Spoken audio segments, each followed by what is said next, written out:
Hi Peter, welcome to Caplo. You're the new assistant manager here. The appointment was made on Friday. You come in on Saturday, your first game. Before we even touch on that, can you just tell us about how the opportunity arose here? Yeah, I got a phone call last week, sometime from a friend of mine who I worked with in the game, and he's a fellow coach and assistant manager, funny enough, at a club down south, who'd also worked with Jonathan as well, and he asked me if I'd be interested. That Jonathan's looking for an assistant manager. He's looking for a bit of experience. Would I be interested? Because Jonathan would like to speak to me. And right away, I said to my good friend, is yeah, pass on my number.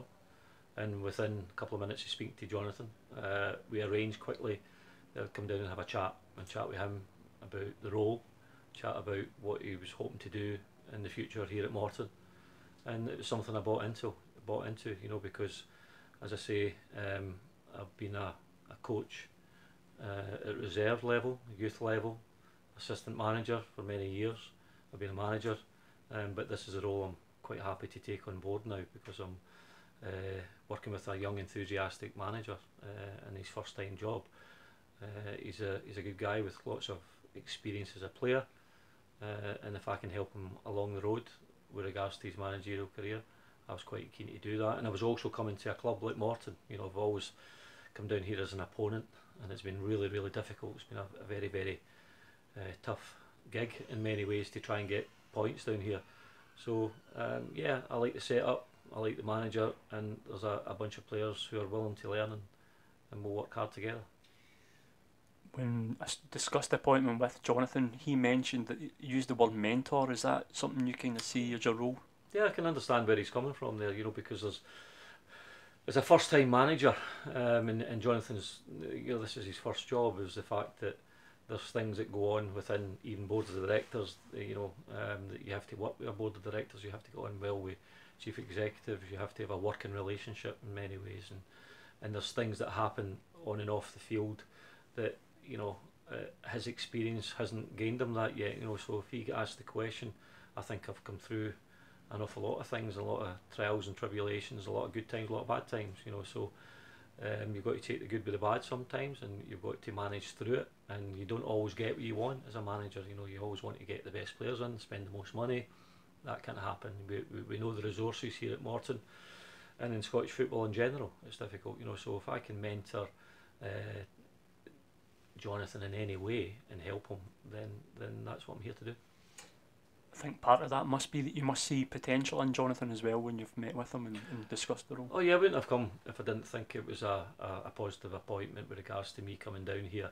You know, um, Jonathan's a guy who has learned his trade, and I don't, he's not just went from a player, a guy who's played and had earned a lot of caps for Finland as well, and jumped from that straight into management. He has served his time. He's worked at Motherwell, working with the youths and reserves. He's also worked with first team players at Rangers, and it's just the fact that another manager came in that he lost his job, but he'd probably still be there working with the players at Ibrox, So Rangers' loss, in many ways, in my opinion, is Morton's gain, because here they're getting a guy who's very enthusiastic. He's keen to progress as a manager. It's his first role as a manager, and one of the things you get when you get an opportunity like that, you put as much as you possibly can into it. We try to do everything at once, and that's where the mentor will come in. It takes time. It takes time to build a squad. We have inherited a squad that was built up from another manager. We can't do anything about that just now. We have to work with the players that are here. There's a decent squad of players there as well, but in time, Jonathan will see he want to bring some of his own players in and try and develop the side further, So, no, he's been a guy who has experienced a lot in the coaching side, and now he's wanting to be a manager, and I see him being a very, very bright future good manager. In terms of yourself, you're obviously well known from your successful managerial stints with Dundee United and Falkirk, but what people might forget is you've had a long time as an assistant as well, Scotland national team, Leicester, Hearts. Is that where you see yourself now in the assistant manager's role? Without doubt, I think I declared in my last year at Falkirk that this was going to be my last job with Falkirk as a manager. It comes to a time where you want to pass it on. There's a lot of young managers out there who want to progress, and you want to see them develop further, and I think it's important. It's just not the same old merry-go-round. The managers are getting different jobs. Here's an adventurous one by the board of directors, bringing on a first-time manager in Jonatan. But what Jonathan's quickly recognised is the fact that the experience alongside him can help him. But I have no interest, and I've got to stress that, I've got no interest at all in managing again. And I've declared that publicly on radio and papers. And you know, I have not applied for any jobs since I left Falkirk as the manager. You know, so I had a role outside football where I'm working with the Scotland under-21s, which I thoroughly enjoy, and it keeps me involved. And I had also a role doing a lot of punditry with the BBC Scotland, you know, so I was happy doing that, and I had a private wee business of my own as well, which was going fine. So it was no need for me to come back into something that I didn't want to come back into. But as soon as Jonathan asked, and coming to a good club like Morton, you know, it's been as I said before, it's a tough place to come. We want to make it even tougher, and it's a team who have been trying to get out of this division again, a bit like Falkirk, my whole club. We're trying to get out of this division, and if I can help Jonathan get that success, then that'll be great for him, but also it'll be great for me as well. Those assistant roles I mentioned there, Leicester, Hearts, Scotland national team, what did you learn from those, Peter? Because they were obviously high profile positions. Yeah, you know, going down to England was brilliant. You know, first and foremost, it was at Hearts.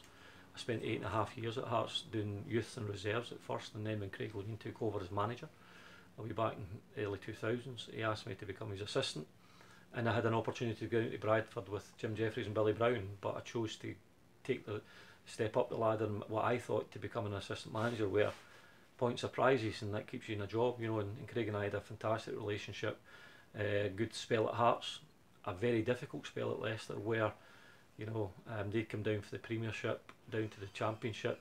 Budgets were severely slashed. It was at first a long-term project, but when you don't get results, it quickly becomes a short-term project, and we lost our job down there. But I just feel that 16 months' time wasn't enough time to change round high earners who were in their mid-30s, which were about 7 or 8 of them in their mid-30s, and change it over to the culture that Leicester wanted. But it's a results-driven business, and you need to get results. So that was a great experience. And then we come back up the road, and Craig got the Dundee United job and asked me to go along there. We were building a side, and in 2009, Craig, obviously with the success that he had as Dundee United manager, was asked to become the Scotland manager.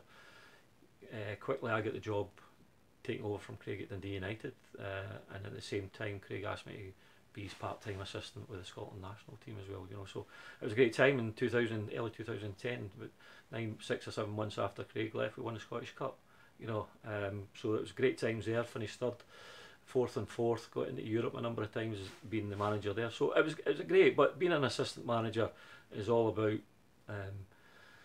training the players, working hard with the manager, trying to find new players, getting a balance right between, you know, at the end of the day here, Jonathan's the manager, and whatever he says and whatever final team selection, it's him that makes it. What he will ask for advice, but at the end of the day, when it comes down to this or that, or his decision or my decision, it almost must be his. And one thing about an assistant manager has to then put his thoughts behind him and fully back the manager.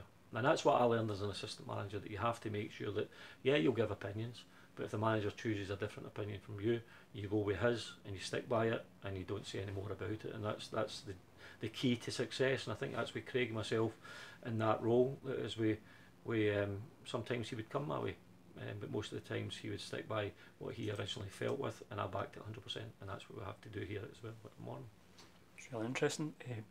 In terms of Scotland under-21s, that is a role that you'll be continuing with, and it's something Jonathan, he mentioned, he sees as a real asset for the club as well. Well, what he sees is that I'm working with the cream. You know, we've got a number of good young players who are bigger clubs, you know, and they're playing at a higher level, and there's always a possibility of making great contacts there, seeing other players, working with other players, finding out players who are at massive clubs who are not going to play for their first team.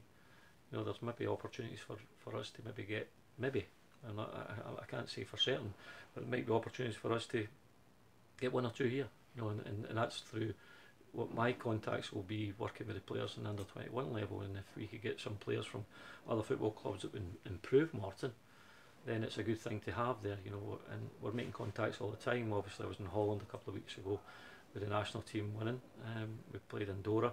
There's players who play with them who might not even be getting to get games at clubs over there, and they might want to develop their players further. So there's contacts to be made, and that's where it will come in handy. And Jonatan, having been an internationalist himself, he knows exactly what the script is there, and has probably seen it before. So he sees that as which something that could be an advantage to Morton, and that's the most important thing. But at the end of the day, is Morton's my main role, but if we can make contacts elsewhere and maybe get other players in from elsewhere, then that's all the better. Could that even work the other way as well, with potential maybe boys who are doing well at Morton? You can recommend them going the other way, and even for call-ups? Yeah, without doubt. You have to make sure that they're developed to playing first team football, especially at this level. But there's, when I look at the laddie Liam Smith, who's at Ayr United, ex Hearts player, he played in both the games against Andorra and Holland, so there's a player from the Scottish Championship in the under-21s. What that is a challenge to our young players here at Morton, is to try and get into the first team, do exceptionally well here, take the notice of Scott Gemmell, and obviously if there's somebody doing exceptionally well here, I'm going to be mentioning it, because we do have meetings with regards to what the next squad's going to be. And if the players at Morton were doing well enough, or even if it was just one player doing well at Morton, and I mentioned them, then there's an opportunity there. But it doesn't guarantee anything, But is there players at this level in the Championship playing under 21 national football? Yes, there is. So that should be an incentive to all young Morton players that we have. In terms of Morton, you in the dugout on Saturday, 1-1 draw with Dunfermline. Just first of all, how did you find the experience, your first game in the dugout for the club, and what was your thoughts on the resulting performance, Peter? Well, I'll start with the performance, and if I'm being perfectly honest here, and we've just had a video session with the players just now, it was a terrible performance, if I'm being honest. It was a performance that looked nervous. It was a performance that we thought we worked hard, but we didn't work as hard as we really should have, and we picked in and pointed that out to the players today.